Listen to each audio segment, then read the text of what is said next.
Assalamualaikum warahmatullahi wabarakatuh.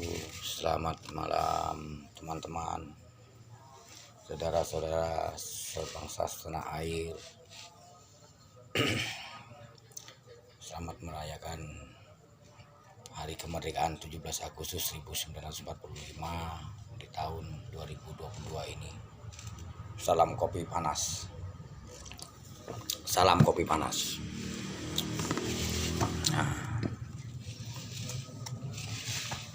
Singkat cerita, saya tidak akan banyak atau tidak bisa membuka dengan tatanan yang sedemikian rupa karena mungkin saya tidak berpendidikan dan juga awam ilmu pengetahuan. Di sini saya menyikapi tentang viralnya sebuah video konten-konten YouTube atau snack video atau TikTok, permasalahan tentang pesulap merah yang membongkar ilmu yang katanya hitam, ilmu yang katanya putih. Inilah ilmu merah. Di sini saya akan meluruskan sebagai ilmu yang gila. Ilmu gila ini akan saya sampaikan kepada teman-teman yang menonton video ini. Monggo di-share kalau memang harus di-share. Saya pun tidak ingin viral. Saya maunya YouTube udah lama, tapi saya jarang upload karena memang nggak berpengalaman di bidang elektronik ya. Bermain snack video ada, Facebook, tapi jarang posting. Dulu singkat cerita, saya dulu juga mempelajari keilmuan ya. Seiring waktu berjalan saya berhenti, memang sudah lama lah, sekitar setahun mungkin, kurang lebih saya berhenti. Dan saya pindah atau hijrah sebagai manusia biasa aja. Di sini saya akan menyikapi tentang Marcel Redival yang katanya edukasi. Oke, saya terima, sangat bagus. Saya pun tidak akan menyalahkan si A, si B atau si C atau ilmu hitam, ilmu putih, ilmu merah, enggak. Saya ilmu gila. Jadi di dalam ilmu gila ini menyikapinya hanya begini. Oke lah ya, perjalanan Marcel untuk membongkar atau edukasi agar orang-orang Indonesia lebih pintar lagi. Oke, saya terima. Tapi pertanyaan saya, orang-orang yang mana? Satu, yang kedua, orang-orang yang berobat ke tempat salah satu YouTuber ya, yang sudah terkenal, tidak saya tutupi ya, Gus Samsudin Jadab ya. Nah, di dalam perjalanan ini kan Gus Samsudin Jadab mengobati, syariatnya kan begitu, mengobati, dan pasien-pasien yang datang jelas yang sakit. Kalau saya menyikapinya enggak, kalau dalam ilmu gila tidak begitu. Untuk Gus Samsudinnya nih, kalau dalam ilmu gila saya tidak akan pernah merasa bisa dan tidak bisa. Jadi kalau ada orang datang sebagai pasien, akan saya bongkar dulu pokok permasalahan pasien tersebut. Karena hanya apa? Kalau kita yang mengobati, berapa sih kekuatan tenaga manusia walaupun dia spiritual? Mungkin hanya 20% atau 10% mungkin ya, kalau ada alat untuk mendeteksi gitu. Tapi kalau Allah, insya Allah itu kan syariat ya. Nah, hakikatnya kan Allah begitu. Jadi untuk Marcel sendiri sih, untuk saudara kita Marcel ya, dia membongkar keilmuan yang dianggap katanya dukun, kalau nggak penipu dan cabul. Terserah lah, itu hadiah ya. Saya tidak akan membahas, saya tidak panas karena saya bukan dukun. Ada bagus, ada bagus, ada benar. Tapi di sisi bagus dan benar ini belum tentu baik juga kan gitu. Karena kebenaran yang hakiki adalah kebenaran yang dinilai banyak orang, dan benar yang sesungguhnya hanya Allah yang menilai, kan begitu. Nah, kalau saya menyikapi melihat nonton YouTube, memang saya hobi sih ya nonton untuk menambah wawasan saya. Saya tahu sih ada trik sulapnya atau apa, itu saya tahu, tapi saya nggak pernah komen. Saya malah pernah mengkomen Gus Samsudin Jadab itu, apapun caramu, kalau tidak dibongkar pokok permasalahan si pasien tersebut, maka dia akan kembali lagi sakit. Nah, kalau ingin tahu pokok permasalahannya, boleh japri saya. Tidak perlu menanyakan di sini gitu, boleh. lewat WA saya 0852 6890 8504. Itu WA saya atau telepon saya. Jadi misalnya orang-orang itu misalnya memang ditipu oleh Gus Samsudin, pertanyaannya kita nggak tahu juga orang-orang ini kan perjalanannya bagaimana dahulu, siapakah dia, kita nggak tahu. Itu hanya Allah dan si orang-orang tersebut yang tertipu, kan begitu. Dan kalau memang tertipu, lapor aja kan gitu. Saya sendiri kalau ketipu saya lapor kan gitu. Jadi nggak perlu dilajarin lah masalah itu. Dan lagi pula kalau seandainya untuk Marcelnya apa yang mereka tanam, menurut semua orang kan kebanyakan begitu ya, Kiai ceramah pun saya mendengar siapa yang menanam akan menuai. Kalau saya enggak, tergantung sikapi dengan bijak gitu loh. Tergantung kalau menurut saya diganggu orang, saya diusilin dan saya dijolimi, atau saya jadi Samsudin lah misalnya, jadi Samsudin itu saya dibegitukan dengan Marcel. Ya apa yang terjadi atas diri saya, atas kesalahan saya sendiri. Kalau saya seperti itu aja, nggak perlu lagi ini. Kalau saya ini ilmu gila masalahnya, jadi saya menyikapinya dengan bijak gitu loh. Karena siapa tahu melalui Marcel saya di ini gitu loh, dibongkar kan gitu. Kalau saya jadi Gus Samsudin, akan saya sikapi bijak, insya Allah malah ini gitu. Karena saya juga ya usia udah 49 tahun ya. Hobi ilmu dari tahun 98 saya belajar dulu. Tidak berhenti, baru berhenti 1 tahun ini. Ya bagi saya sih, kalau ditanyakan ilmu apa ya, kebal itu sesungguhnya nggak ada. Ilmu kebal itu bagi saya nggak ada ya, nggak ada. Kancing Nabi aja jebol. Memang ada sih, tapi keselamatan ya, artinya bisa diuji coba, tapi bukan dipertontonkan untuk menambah keyakinan. Memang pernah saya coba waktu itu. Saya mengamalkan ilmu Jawa ya waktu itu di Kejawen ya. Memang kebal bener saya, tapi tidak pernah dipertontonkan dan tidak pernah saya share. Lagian zaman dulu nggak ada video juga. Tapi untuk menambah keyakinan saya, bukan untuk pamer kan gitu. Cuman makanya saya izinin. Nah ini cuman dampaknya saya ini merasa hebat itu loh, merasa gagah gitu. Kecil badan saya, hanya tinggi 155 kurang lebih. Ya, jadi ngotak gitu loh, kecil. Padahal kalau kayak orang meletik ya, terbang mungkin gitu. Nah, jadi untuk ini saya menyikapinya yang jelas untuk Marcel, gunakan dengan bijak kalau menurut saya. Jadi kalau memang orang itu tertipu, ya merasa tertipu, biarlah mereka yang ini kan gitu. Kalau ada orang yang ini ya, kalau hanya sebuah konten ya, atau memang kenyataan lah, saya nggak ngerti. Ya memang ruwet sih ngurusin permasalahan ini kalau saya lihat. Cuman tadinya saya nggak mau bikin video, akhirnya saya tergerak juga ya. Saya merasa nggak pantas, saya takut salah, tapi niatnya karena lillahi ta'ala saya jadi berani itu loh. Kalau saya nih misalnya terjadi di saya aja, sudahlah. Kalau orang itu saya harus ketipu, misalnya saya sadar diri, ya kalau nggak sadar diri saya laporkan, kan itu syariatnya. Kalau kita sadar diri, saya juga dulu pernah hitam atau apa mungkin tuh ini, saya juga pernah ketipu, tapi saya nggak pernah lapor. Di salah satu padepokan ada di Jawa, saya pernah ketipu 2 juta itu. Istri saya tahu, tidak terbukti itu, tapi saya nggak apa-apa. Ya itu karena saya juga mungkin pernah menanam keburukan, akhirnya menuai kan gitu. Kalau saya menyikapinya, kita nggak tahu perjalanan orang-orang yang sakit ini siapa. Kan sakit itu adalah suatu pembersihan, dan penerapi itu hanya syariat untuk mengobati, tapi tidak bisa dia menyembuhkan. Yang menyembuhkan hanya Allah. Nah dalam perjalanan ilmu gila, kalau ada pasien, dia tidak akan mengobati, dia akan menanyakan pokok permasalahan pasien tersebut, itu aja. Karena menurut saya di ilmu gila ini, goib yang tingkat tinggi itu dari pikiran, tidak terlihat lagi. Apa ya bahasa ininya, kalau itu pinter nyamar itu loh, si goib ini pinter nyamar. Jadi misalnya kolesterol di medisnya, padahal itu dari apa gitu, pikiran yang dia memikirkan sesuatu apa, stroke, lumpuh itu apa gitu loh. Saya keras ingin menundukkan anak, itu biasanya stroke. Terus tidak bertanggung jawab, itu biasanya stroke. Nah di sini dibongkar si pasien itu, ditanyakan dulu bibit permasalahannya. Sebenarnya simple. Ini yang menurut saya ini ruqyah.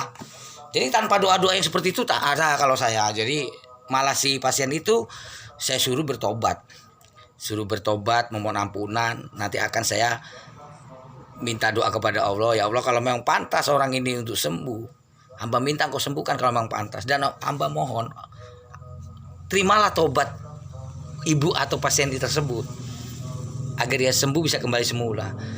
Sudah, itu aja kalau saya. Karena apa? Ngotot kita mau menyembuhkan kalau memang ini kan hukuman, ya kan? Hukuman lah kalau di dunia nyata ya. Hukuman kalau kita maling di penjara 3 tahun kan gitu kira-kira. Nah kalau kita keluarkan, polisi nggak bisa dong, harus minta tebusan kan. Nah begitu pula penyakit ini rahasia kan.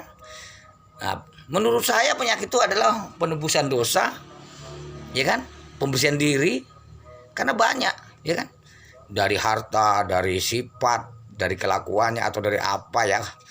Nah kalau di Islamnya mungkin amal baik amal buruk kan pasti menuai kan gitu. Nah, jadi di situ harus bisa mengerti tentang penyakit. Kalau memang hukuman ini misalnya masih lama, barusan terjadi hari ini misalnya, dihukum sama Allah misalnya 10 tahun, kita penerapi merasa bisa, oke sembuh, kan minta tebusan, dikit juga pasti ke kita nanti itu penyakit, bisa-bisa ke kita loh, cuman nggak kerasa aja, habis ngobatin pegel-pegel, capek, lemes, nah itu.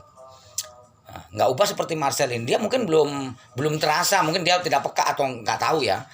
Misalnya nggak peka nih, itu akan ada dampaknya, tetap akan ada dampaknya dari perbuatan dia ke Gus Samsudin. Bukan Gus Samsudin nyantet atau Gus itu karma Marcel, bukan, atau penyerangan orang-orang sedugun santet ya atau apa, enggak sih. Itu dari amal perbuatan Marcel sendiri. Benar bagi Marcel belum tentu benar bagi Allah, ya kan? Karena yang menilai kebenarannya Allah, itu menurut ilmu gila gitu loh. Nah jadi di sini kita harus bisa menyikapinya dengan bijak.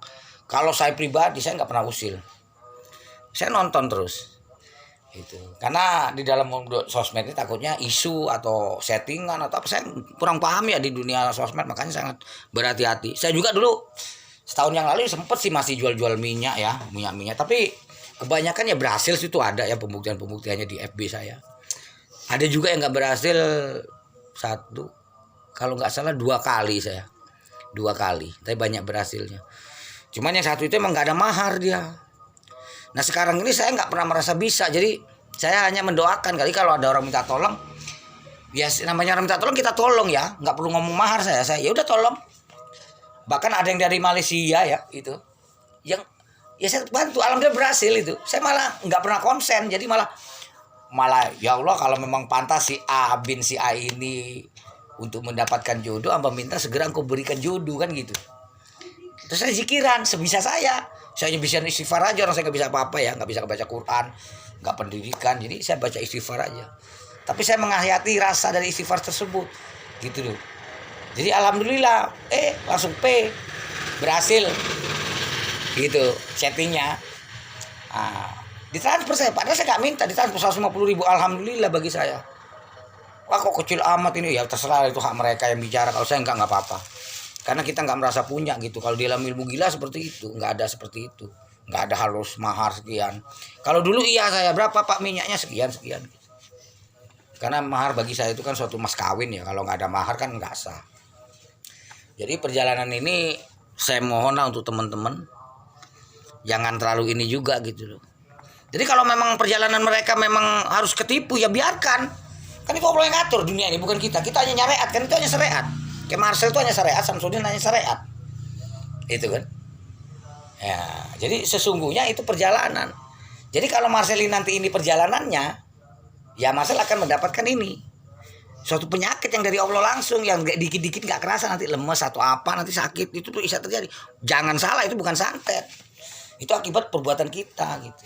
Nah terus kalau memang itu melalui Marcel, ya mungkin insya Allah Marcel nggak terjadi apa-apa. Melalui Marcel, Allah menurunkan Marcel agar apa, Allah menyuruh Marcel, memerintahkan melalui Marcel untuk membongkar si Samsudin atau dukun-dukun. Nggak masalah sih, itu insya Allah nggak masalah bagi saya, menurut saya ya, menurut pemikiran saya di ilmu gila gitu.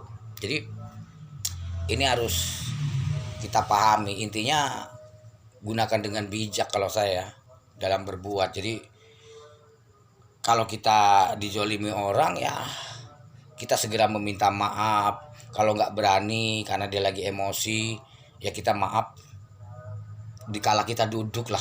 Kalau kita orang spiritual kan suka meditasi atau semedi ya. Di situ kita mohon maaf kepada Allah 10 kali lipat salah dia. salah si A atau si Fulan, saya yang bersalah ya Allah. Kirimin surat Al-Fatihah insya Allah. Karena di gaibnya kita sudah minta sama Allah untuk minta maaf. Kan udah paham jelas. Itu. Jadi ya saya nggak bisa ngomong sih yang emosi seperti Ustadz Sapa dengan Marcel terus emosi dengan si ini. Saya nggak mau berdebat. Saya sifatnya ngomong ya. Jadi terserah lah. Kalau kerezekian mau viral mau enggak itu kan Allah sih yang ngatur. Itu. Kalau memang Allah mengendaki viral walaupun begini ya viral. Kalau enggak ya enggak. Walaupun hebat bisa terbang kalau nggak viral ya nggak viral kan gitu. Gitu. Karena semua yang kita perbuat itu akan siapa menanam akan menuai katanya. Kalau saya enggak, kalau terjadi diri saya enggak, belum tentu. Kalau memang orang itu melalui orang itu untuk mengganggu saya, untuk menguji saya sudah, maka saya ikhlaskan aja gitu. Itu kalau saya di ilmu gila ini perjalanannya jadi gitu. Dia tidak ada mantra, tidak ada apa ya, cuma doa bismillah aja. Kalau memang salah minta apa ya, baca istighfar. Kalau memang pantas untuk meminta ya minta gitu aja. Itu. Jadi nggak perlu ruwet-ruwet sih ya. Saya sangat senang sih secara syariat ya, sangat senang melihat Marcel yang membuka perdukunan yang cabul-cabul ya. Kalau ya dukun, semua kalimat Marcel dukun kalau nggak cabul kalau nggak cabul penipu ya oke lah. Tapi kan nggak semua juga ya. Jadi kalau yang nggak merasa nggak usah kesinggung. Kalau saya begitu aja. Dan untuk ini harus digarisbawahi juga untuk dukun-dukun yang tahu yang memang sakti beneran. Ini mungkin nggak panas gitu loh. Saya rasa nggak panas, nggak akan komen di situ, nggak akan terus posting cara nyantet tuh nggak mungkin, itu nggak mungkin itu. Tapi kalau yang hanya gertak sambel bahasa Jawa saya, gertak sambel atau gede omong itu mungkin seolah-olah nyantet gitu kan, bikin postingan di Slack video atau di YouTube gitu. Kalau yang asli yang punya itu nggak panas sih, nggak panas, dia hanya ketawa senyum. Tapi kalau dia disenggol ya mungkin disantet orang itu gitu loh. Jadi orang mau nyantet orang tuh menurut saya kayaknya nggak semudah itu, hanya denger dari sosmed atau nonton di sosmed Marcel terus langsung santet. Allahualam, bagi saya belum tentu mau nyantet terus dukun santet. Bagi yang nggak percaya, saya percaya dengan santet. Walaupun saya nggak pernah melihat, saya pernah tinggal di daerah Banten, di daerah Cilegon ya, Cilegon lampu merah itu ada arah ke Bojonegara, arah ke kiri aja Bojonegara, daerah Ragas ya, daerah Buah Beku. Di situ ada salah satu desa, saya nggak mau nyebutin desanya. Di situ katanya saya hati-hati suruh ini. Memang saya kenyataannya saya tinggal di situ belum pernah tidur di atas, di dipan atau ranjang ya. Saya selalu tidur di bawah dengan mereka semua. Katanya banyak teluh. Kalau di sana bukan santet, bilangnya teluh atau beruang. Nah, itu kalau nggak salah sekitar tahun 91. Pulang saya dapat berapa tahun kemudian, bos itu teman saya, bos marmer, gosok marmer itu teman saya dengan anak buahnya berangkat ke sana. Katanya mau berangkat sana, ngobrol dengan saya. Hati-hati sana katanya banyak santet, saya sendiri nggak tahu kata saya gitu. Nah, ternyata benar pulang itu entah benar entah enggak, kalau diperiksa dokter nggak ada penyakit tuh, anak buahnya mati perutnya gede. Emang benar itu nyata. Itu Pak Sarto nama bosnya itu. Saya manggilnya Sarto Botak gitu. Itu daerah Pasuruan Kalianda. Itu mati real, mati. Jadi entah mitos udah enggak, tapi yang jelas santet itu ada bagi saya. Itu anak itu sehat, orang itu sehat sebenarnya. Berangkat tuh sehat, nggak ada buncit. Orang gosok marmer tuh paling lama tuh setengah bulan loh, paling lama. Jadi kalau dia sakit busung lapar nggak mungkin dong setengah bulan langsung busung lapar gede gitu. Jadi ada santet bagi saya. Kalau di situ bukan santet, teluh atau beruang katanya kalau daerah Cilegon bicaranya. Itu bahasanya juga beda, bukan seperti serang-serang sirah itu bukan. Sire arep ning endi? Nah, iku nyeleweng nyeleham wele hanawok gitu. Kapong apa ngendi mame pecis lah iku boten apa ya, enggak ada kalimat yang sira arep ngendi cemplang itu enggak, dia neken sira itu saya lama di sana 3 tahun dulu itu. Jadi ya itulah, jadi untuk teman-teman nih, untuk Marcel pesan saya ya silakan teruskan. Kalau ini saya nggak menyuruh, nggak ini, karena benar tuh banyak, benar umum, benar DW, benar lian, benar hukum. Kalau hukum ini membenarkan ya bagus, karena kebenaran yang hakiki adalah benar yang dinilai banyak orang, benar yang sesungguhnya hanyalah milik Allah. Benar bagi kita tapi belum tentu baik dampak dan efeknya, mungkin ini gitu loh. Karena masih ada orang-orang yang mengkomplain atau mengkomeni yang tidak setuju kan, artinya itu. Jadi benar belum tentu baik. Jadi saya mohon lah ya untuk teman-teman sikapin dengan bijak. Dan saya garis bawain lagi, kalau memang orang itu perjalanannya harus ketipu ke tempat seorang dukun, ya harus ketipu mungkin begitu loh. Seperti ketipu penggandaan uang. Nah ini, saya sangat senang penggandaan uang ini. Ini orang-orang serakah, jujur orang-orang serakah. Saya punya teman namanya Kiran, ini saya sebut namanya, saya berani. Itu karena pernah merepotkan saya, ini saya buka. Ini yang berlalu, dia juga mengakui nggak masalah. Nah itu. Jadi teman saya di Kalianda itu namanya Kiran. Itu udah kaya, menurut saya udah kaya, rumahnya gedung. Saya belum punya rumah loh sampai sekarang ini. Rumah saya papan, lihat kan ini. Itu udah gedung. Penghasilan dia itu bisa 200-300 loh sehari, tahun sekitar tahun 2001 gitu. Itu jualan ikan dengan istrinya. Nah, dia teriming-iming dengan penggandaan uang tadi yang 100.000 jadi 1 juta, 1 juta jadi 10 juta, 10 juta jadi 100 juta, 1 juta bisa 1 M. Itu sudah saya peringatkan karena saya udah nyebut di dunia spiritual. Tapi katanya jangan ganggu perjalanan saya, kata dia. Ya sudah. Nah, itu nggak lolos. Minjem uang Bali itu sekitar uang di orang Bali ya, uang beranak yang jelas. Tempat salah satunya di orang Bali waktu itu 150 juta dengan bunga 15%. Itu ujung-ujungnya saya loh yang nggak punya ini, yang ngomong baik-baik dengan bapak tersebut. Iya alhamdulillah mau, nggak marah lagi. Alhamdulillah dengan saya yang seperti ini. Itu. Nah, singkat cerita dia bermain lagi toyol. Itu udah jadi penipuan lagi. Toyol itu berbentuk kain mori sebesar betis saya atau badan bayi. Itu saya bongkar itu. Bener daunnya isinya daun ringin. Tapi sebelumnya saya udah bilang itu penipuan. Dia bilang, "Dak, nama saya Huda ya kan. Jangan ini ikut ganggu perjalanan saya. Nanti perjalanan saya gagal, kamu nggak bisa ganti." Oke lah kalau uang kamu bisa ganti. Ini perjalanan, kata dia. Oke, saya diam. Dukun itu diserahkan uangnya, dikasih uang tuh 3 juta depan saya. Saya marah loh, kata saya, "Kang, uang itu untuk saya, untuk beli baju rokok saya. Ini bohong." Bapak itu diem aja loh, nggak marah. Dukun dari Solo itu nggak marah. Tahun 2001 saya ingat bener itu. Ini boleh datang ke Lampung, kita tunjukkan orangnya dengan tetangganya, teman saya, sahabat saya namanya Bang PI, Kang PI orang Banten. Itu ketawa sampai Kang PI juga. Ketipu bener ternyata. Nah jadi udah jelas kalau memang dukun itu bisa menggandakan uang, ngapain dia pakai minta mahar? Kalau saya bisa menggandakan uang, kan di dalam Islam banyak-banyak sedekah. Yang bikin seneng itu salah satunya sedekah. Saya gandain uang, saya bagi-bagikan ke orang itu, walaupun nggak usah bahasa sedekah, minimal berbagi untuk meringankan beban sesama ya kan, sesama manusia. Itu aja kalau saya. Nah jadi nggak perlu dibongkar sebenarnya, biarkan aja. Kalau saya begitu, karena perjalanannya yang serakah, gitu loh, serakah. Gitu. Saya yang miskin nih, rokok aja ngelinting nah tuh. Teman-teman YouTuber nih, rokok saya linting, ada Samsu juga. Nah, yang penting bersyukur loh tuh, masih ada isinya, saya nggak bohong. Nah, itu. Kalau dia memang nggak serakah, nggak mungkin ketipu. Mana ada, jangankan itu, ada lagi di kampung saya, tetangga saya Pak Parno. Ada tetangga-tetangga saya, diantaranya Pak Parno ya, namanya ya. Itu saya nih yang membubarkan sampai berantem dengan dukun. Bener si Marcel lah. Kalau memang mau ke santet sudah mati Marcel. Ya saya juga iya waktu itu gitu loh. Nah pertanyaannya bukan masalah ada santet dan tidak ada santet sebenarnya.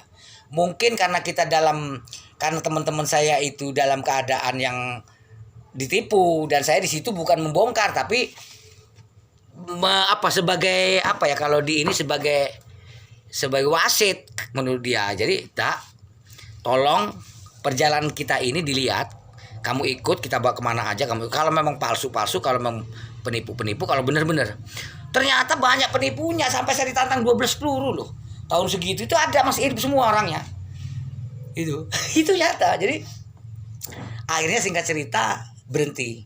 Pak Parno itu sudah habis sapi 5, mobil kol diesel 1 zaman segitu. Istrinya itu sampai meluk saya loh, nangis, terima kasih banyak katanya membubarkan itu. Pak Ngadimin itu sekarang stroke ringan lah. Itu juga lumayan habis. Bambang teman saya, Maput yang punya rumah makan sampai habis itu. Nah di situ seperti ada tipuan sih. Bukan ada tipuan, seperti pembodohan ke saya waktu itu. Jadi saya waktu itu punya batu, batu cincin jelek. Itu kalau waktu itu di video memang bener real. itu gelas saya bacok nggak pecah.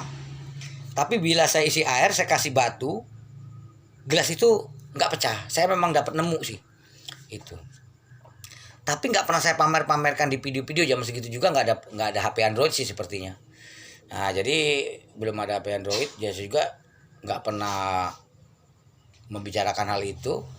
Terus mereka ini terakhir kali membawa, bukan terakhir kali, di sela waktu itu sebelum saya berhentikan, si Maput itu meminjam batu saya.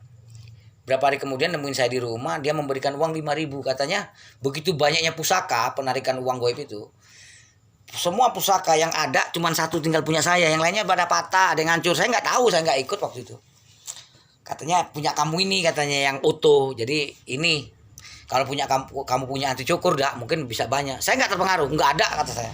Saya sudah nggak percaya hal seperti itu. Karena kalau Allah memang mengendaki kita kaya, kalau enggak ya enggak, sudah. Kalau ngomong pekerja keras, saya pekerja keras.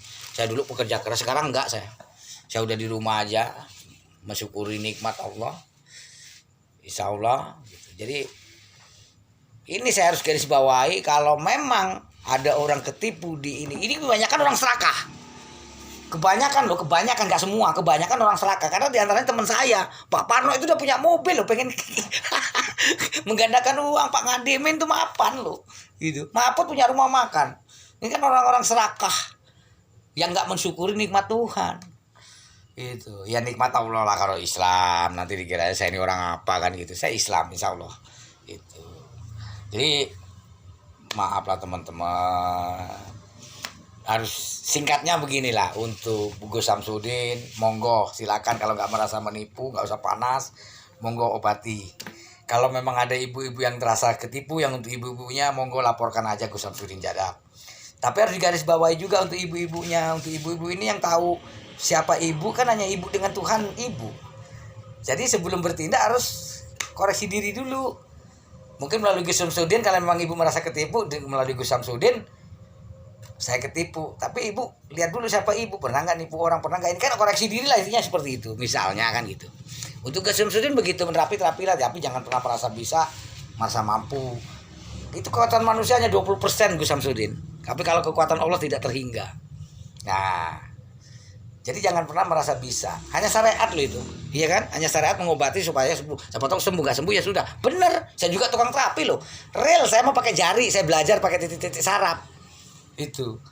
Jadi kalau yang disentuh seperti ada video, salah satu video begini langsung listrik tanpa ada bukaan titik meridian, saya belum percaya, belum tahu ya. Artinya belum percaya apa itu listrik, apa real tenaga dalam atau murni energi. Kalau saya buka dulu titik-titik sarafnya, baru memang bisa. Kalau orang itu punya asam urat atau kolesterol, saya gini kan memang panas, terangat kayak kesetrum. Itu saya memang belajar gitu. Saya nggak ada pembongkaran, walaupun saya tahu ada yang bisa gini-gini tuh itu. Kayak lalat kecemplung kopi berjam-jam. Kan mati tuh, secara logika kalau dilihat mati kan dengan mata telanjang. Angkat aja pakai lidi atau apa, kasih di tisu. Abu rokok Samsu waktu itu saya. Itu tahun 2000. Kasih rokok Samsu, taruh di tubuh lalat, bangkai lalat tadi, terus tutupin pakai tangan gini. Itu terbang lagi. Saya ngeliat salah satu video di Snack waktu itu. Yuli, ini mah video kau udah tahun 2000-an. Rupanya ada yang bikin seperti ini. Karena tahun 2000 itu saya nggak punya HP gitu loh, nggak punya HP Android. HP jadul aja kayaknya belum punya waktu itu. Entah udah punya atau belum, saya lupa lah tahun 2000. Kayaknya belum punya saya. Itu karena saya orang susah ya dalam segi harta gitu loh. Nah, jadi untuk Marcel juga seperti itu. Kalau memang orang-orang itu dalam perjalanannya tidak digariskan untuk ketipu, kan hidup ini takdir tapi mempunyai pilihan ya kan. Semua yang kita lakukan hanya syariat. Marcel bagus syariatnya, membongkar gini-gini. Tapi pertanyaannya, perjalanan mereka kita juga nggak tahu loh. Siapa mereka sesungguhnya kan gitu. Dan benar bagi Marcel kan ujung-ujungnya nggak baik. Kenapa nggak baik? Ya sebagian orang banyak mengklaim ya, memprotes ya. Wah, Pak Suramela kalau sakti datang ke sini. Kalau saya nggak mau. Kalau saya lain sih, kalau dulu nggak bisa ya membuktikan. Kalau saya dulu jujur tukang berantem. Jadi ya udahlah, kalau saya datang sini berantem yuk kita. Saya aja berantem beneran, saya nggak bohong, itu saya dulu. Jadi saya nggak bisa pembuktian. Makanya saya hanya memberikan penjelasan yang untuk Gus Samsudinnya seperti tadi, dan untuk Marcelnya silakan berjuang terus. Tapi ingat, hati-hati, karena bukan santet loh. Saya garis bawahi, bukan santet. Jadi apapun yang kita lakukan itu akan ada dampaknya di diri kita. Cuma terkadang orang itu tidak peka, maka akan terasa. Itu nggak begitu terasa, tapi dikit. Itu contoh meruqyah orang ya gitu ya, meruqyah orang atau ngobatin orang itu ada dampaknya di kita, dikit gitu. Nggak ubah seperti Gus Samsudin, nggak dampak dari ini kebongkarlah sama Marcel kan gitu, pasti ada dampaknya loh, ada efeknya. Itu makanya saya sebagai ilmu gila nggak pernah mengobati orang lagi, cukup dengan doa, ibu itu doain, paling ngebekam aja gitu. Oke, terima kasih. Kalau ada salah kata, untuk teman-teman seluruh Indonesia yang menonton video ini, saya mohon maaf, dan kepada Allah saya mohon ampunan. Assalamualaikum warahmatullahi wabarakatuh.